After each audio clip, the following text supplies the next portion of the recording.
Welcome to another edition of eThekwini Matters podcast. I'm your host, Sindi, and today in studio we're joined by Sindi Shangase. She's a senior manager at Parks, Recreation and Culture Unit. Sindi, welcome to the show.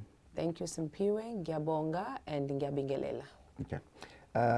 You're from PRC, what is known as Parks, Recreation and Culture Unit. Can you please tell us more about this unit for those that might not be aware of this department or unit?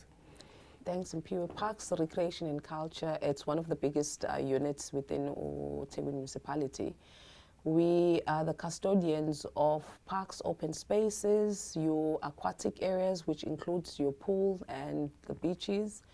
We maintain veggies, we do grass cutting all around the city, especially on the routes that are under the city. And we have libraries and heritage, which is another department which encompasses libraries.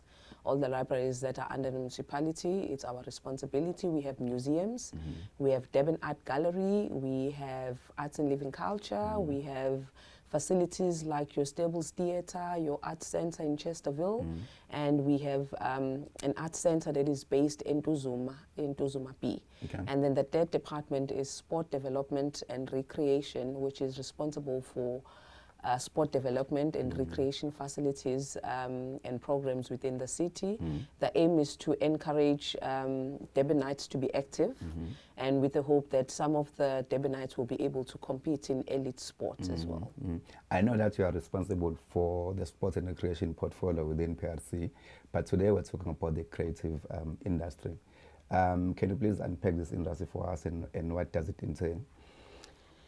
Simpiwe, with the creative industry, firstly, let me explain. For me, when you unpack, it can take actually the whole day because it involves a lot of industries. But what I want to say about it is that it has become a hub for economic development. It has become a platform for creatives to be able to earn income, which is mostly important. How is that so? I'll start with the government as well in terms of assisting the creative sector. The government has identified it as one of the critical areas of development and of income generating. So it has been included in their plans from the national level to your provincial level up until to the local, which is the municipal level. We have been tasked to create an enabling environment, because remember, with your local government, that is our role in terms of ensuring that the platforms are there, the programs are there to assist and develop and create self-sustainability. So the municipality has come up with various programs. And these programs, they include funding structures that have been put in place. We have built new two facilities, which is your Stables Theatre and the Chesterville Youth Center. And when you look at your visual arts, I'm talking about performing arts when I'm talking about Stables Theatre and your Youth Center, particularly for your visual arts, you look at your Durban Art Gallery and the Art Center in Tuzuma. And I will say to some extent the museums as well, because remember, with the museums, they store artifacts that have a lot of history and heritage and a lot of sentimental value. Yes, some of them have a high rand value as well, but it's mostly there for the sentimental value. And then coming back to other industries within the creative industries, you're looking at your performing arts. You could be your dance theater, it could be your acting. You look at your visual arts, where you look at your artists, your visual artists, where they paint and do different types of work. You look at your craft, where you do your beaded work, your telephone wire, your sculpturing. There's quite a lot. That's why I'm saying it can take the whole day. You look at film as well. You look at design. You will know that the city has a fashion development program. You will know that architecture is one of those. You look at your furniture manufacturing, which is also under the city. I know that they've got a program. When I talk about film, we have a specific department within the city that deals with film development in terms of attracting filmmakers from outside of the country into our own space so that we can develop ourselves as a filming capital. And you look at the element of tourism as well, because when you have products that are able to sell art in the form of whether performing art or otherwise, then it helps in terms of expanding the tourism portfolio of the city. With us, creative sector has become, particularly for the youth, a leading, I would say they have a lot of interest there. So it's one of the leading industries in terms of attracting the youth and discovering themselves and coming up with, I would say products, but it's people that we can export, because they're producing world-class type of productions and that are seen in other countries as well. You will have abantu that have studied the arts. You'll have people abafana no Zakes Bantwini that we respect, that have been in various platforms and exported our own product as Durban. You have people abafana no Black Coffee that have done big things that we've never thought as Africa, South Africans, we can achieve. So it's a huge industry, and it has its challenges, but it's got a great potential, and it has grown vastly from the time we all understood creative art as music.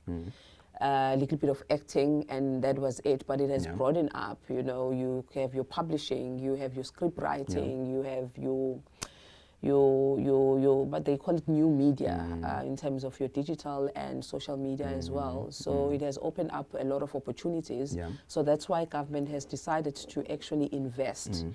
And the government investment might not be enough, but it is a stepping stone for some of the up-and-coming artists in terms of finding themselves and growing themselves and putting themselves out there. Yeah.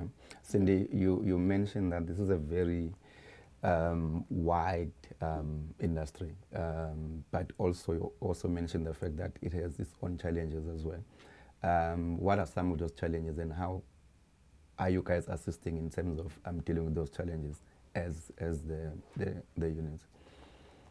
Some of the challenges that I can think of, for example, it's funding.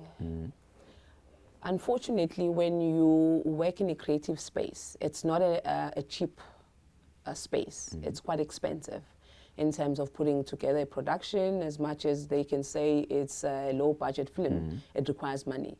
So there is funding, but it's not enough. And what we've done as the unit, we've come up with granting aids. So with the granting aid, every year we send out a call to the public for NPOs and PCs to come and apply. And what we are looking at is creativity and creating job opportunities. I want to say from our side, it may not be enough, but it can cover certain costs for that particular applicant if they are considered and given the granting aid. But you will find other structures within national as well that will be able to apply to and to get funding to assist in terms of your program starting and going out there as a finished product. And then another challenge that I can pick up is your infrastructure. When I talk about infrastructure from our side, what we have done is that the city acquired is the Stables Theatre. So the Stables Theatre, you can use it as a training facility, and then you can use it for a finished product now that is ready to be consumed by the specific target that you want to invite. And then we also have Youth Center, which is based in Chesterville, which is mainly for training. We offer facilities for people to come and rehearse. When I'm talking about training, the right terminology actually within the industry is rehearsals. So we have done those. Like I said, we've got the Durban Art Gallery as well, which hosts different visual artists in terms of their own work that they want to put out there. They will have exhibitions for a specific period of time, and we also have the Art Center that is based in Duzuma. So sisakhuluma ngayo i-granting aid. Abantu abafisa ukuthi mhlambe bayi-applyele kumele benze njani? For this year, for this financial year, unfortunately, the call has gone out, and Valo, if I'm not mistaken, on the 31st of August. So what will happen is that unfortunately I have to wait for the next financial year. The call will probably be out by June 2024 or July 2024, and the closing date will be there. But what I'll request is that they make sure that they comply in terms of the requirements, because for any application, there's certain requirements that you have to comply with. And in preparing your submission, and make sure that it speaks to the need of the communities, it speaks to development, it speaks to youth, it speaks to job creation as well. So that's what I will say, Guti, in preparation, they need to be able to outline that in their own proposals. But for this financial year, unfortunately, we have closed the applications. But maybe can you just give us examples of the organizations that we have supported through this program, so that someone sitting at home can have an idea what sort of organization do you guys support under this program? We have supported organizations afana with eThekwini, Kangolosi. It's in a semi-rural area, but it's a full rural area, but I call it semi-rural. We, I will say living legend, Abantu Banyebazo Mazu Jeripu, who's been around, has created a platform and an opportunity for the youngsters to come and be trained and be given a platform where they can perform and sell their art to the community.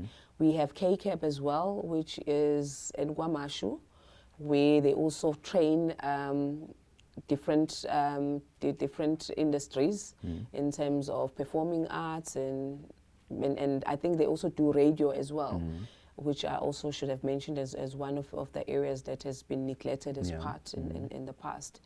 So there's quite a few with these individuals that we have worked with. I've got Imbatata Festival as well, which if I'm not mistaken, is a Wadwan Katimba, which has grown on its own in terms of numbers and in terms of profile. So there's many organizations that we've worked with from the time that the granting aid was introduced. Because ngesikhathi abanye abantu abakhala ngakho Sindi ukuthi yes siyazizwa zonke lezi zinto ezinhle enikhuluma ngazo, but uthola ukuthi ama-office enu akude nabo abantu. Do you guys have abantu aba-attached kuma-regions, maybe abantu abazokhona basheshe baba-access if befuna information, masikhuluma nje kakhulukazi ngale ndima le ye-creative industry?